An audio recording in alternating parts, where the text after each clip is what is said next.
कृष्ण चैतन्य प्रभु नित्यानंद श्री अद्वैत गदाधर शिवासदि गौरभक्तवृंद। हरे कृष्ण श्रोतागण, आज हम आपके सामने प्रस्तुत करने जा रहे हैं चैत्र मास के शुक्ल पक्ष की कामदा एकादशी की व्रत कथा, महात्म्य कथा और पूजन विधि। कामदा एकादशी का हिंदू धर्म में काफ़ी महत्व है। ये एकादशी हिंदू नववर्ष की पहली एकादशी होती है। अब हम आपको बताते हैं कामदा एकादशी का महत्व। इस एकादशी को पाप नष्ट करने वाली एकादशी माना गया है। पुराणों में कहा गया है कि इस दिन व्रत रखने वालों और कथा सुनने वालों की हर मनोकामना पूर्ण होती है। जाने अनजाने में किया गया पाप का नाश होता है। व्रत करने वाले को मृत्यु के बाद स्वर्ग प्राप्त होता है। कामदा एकादशी का व्रत बहुत फलदायी होती है, इसीलिए इसे फलदा एकादशी भी कहते हैं। कामदा एकादशी को व्रत करने की विधि: सुबह उठकर स्नान करें, भगवान श्री विष्णु का ध्यान करें, भगवान को फल फूल दूध पंचामृत चढ़ाएं, व्रत का संकल्प लें, पूरे दिन फलाहार करें, भगवान श्री हरि का स्मरण करें, शाम के समय भजन कीर्तन करें, शाम के समय भगवान का पूजन करें, प्रसाद वितरित करें। अगले दिन द्वादशी को स्नान आदि के बाद भगवान श्री विष्णु का पूजन कर पारण करें। ये तो थी कामदा एकादशी की महत्व कथा तथा पूजन विधि। अब हम आपको बताने जा रहे हैं कामदा एकादशी की व्रत कथा। श्री वराह पुराण की कथा।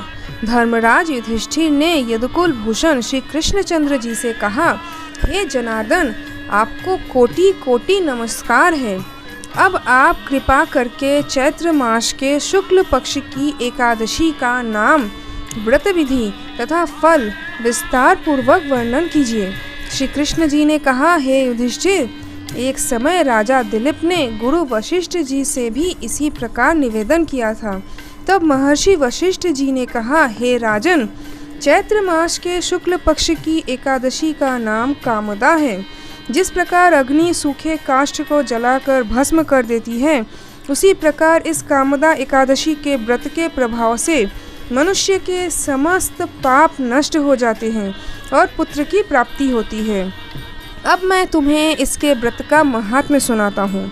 प्राचीन काल में एक रत्नपुर नामक नगर था। उस नगर में ऐश्वर्यवान राजा पुंडरीक राज्य करता था। वहाँ पर अनेक गंधर्व, किन्नर और अप्सराएं निवास करते थे।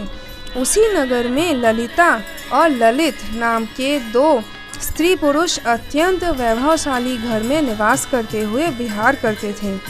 उन दोनों में आपस में इतना घनिष्ठ प्रेम था कि अलग हो जाने पर वे अत्यंत व्याकुल हो जाते थे। एक समय की बात है कि राजा पुंडरीक अनेक गंधर्वों सहित एक सभा में क्रीड़ा कर रहे थे। उस समय वहाँ पर ललित गंधर्व भी सबके साथ गाना गा रहा था, किंतु उस समय वहाँ पर उसकी प्रियतमा ललिता नहीं थी, जिसके कारण वह ललित गंधर्व उसकी स्मृति के ध्यान में मग्न हो रहा था। उसे अपने गाने की ओर किंचित भी ध्यान न रहा और वह अशुद्ध गाना गाने लगा। इसकी चुगली नागराज करकोटक ने राजा पुंडरीक से कर दी, जिसके कारण राजा ने क्रोध करके ललित को शाप देते हुए कहा, रे दुष्ट, तू मेरे सामने गाता हुआ भी अपनी स्त्री की स्मृति कर रहा है, इसलिए मैं तुझे श्राप देता हूँ कि तू कच्चा मांस और मनुष्य भक्षण करने वाला राक्षस हो जा। तू महापापी है, अतः अपने कर्म का फल भोग। राजा पुंडरीक द्वारा श्राप मिलने के कारण वह ललित गंधर्व उसी समय राक्षस बन गया।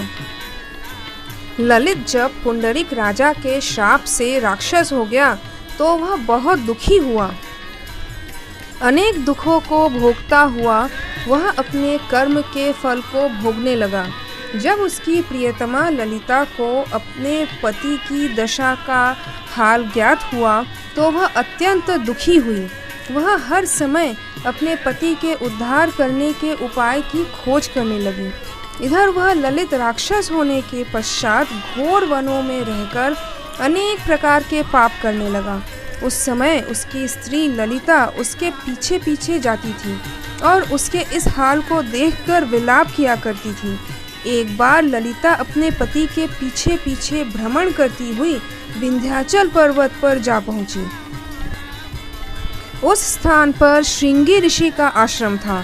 वहां पर ऋषि को देखकर ललिता उनके पास जाकर हाथ जोड़कर प्रणाम कर विनय पूर्वक बोली, हे मुनि, आप मेरी विपत्ति का निवारण कीजिए।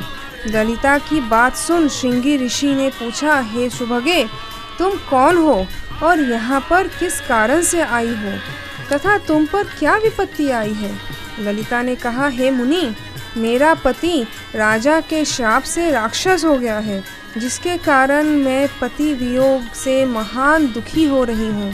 कृपा करके आप मेरे पति को राक्षस योनि से मुक्ति दिलाने का कोई श्रेष्ठ उपाय बताइए। श्रृंगी ऋषि ने कहा, हे गंधर्व कन्या, सुन, चैत्र मास के शुक्ल पक्ष की एकादशी कामदा एकादशी आने वाली है। उसका उत्तम व्रत धारण करने से मनुष्य के समस्त पाप शीघ्र ही नष्ट हो जाते हैं।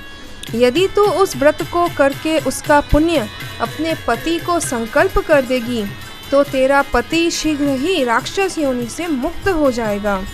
मुनि द्वारा बताने पर चैत्र मास के शुक्ल पक्ष की कामदा एकादशी का ललिता ने विधिवत व्रत धारण किया और द्वादशी के दिन ब्राह्मणों के सम्मुख भगवान से प्रार्थना करती हुई बोली, हे प्रभु, मैंने जो यह व्रत किया है उसका फल मेरे पतिदेव को प्राप्त हो और राक्षस योनि से मुक्त हो जाए।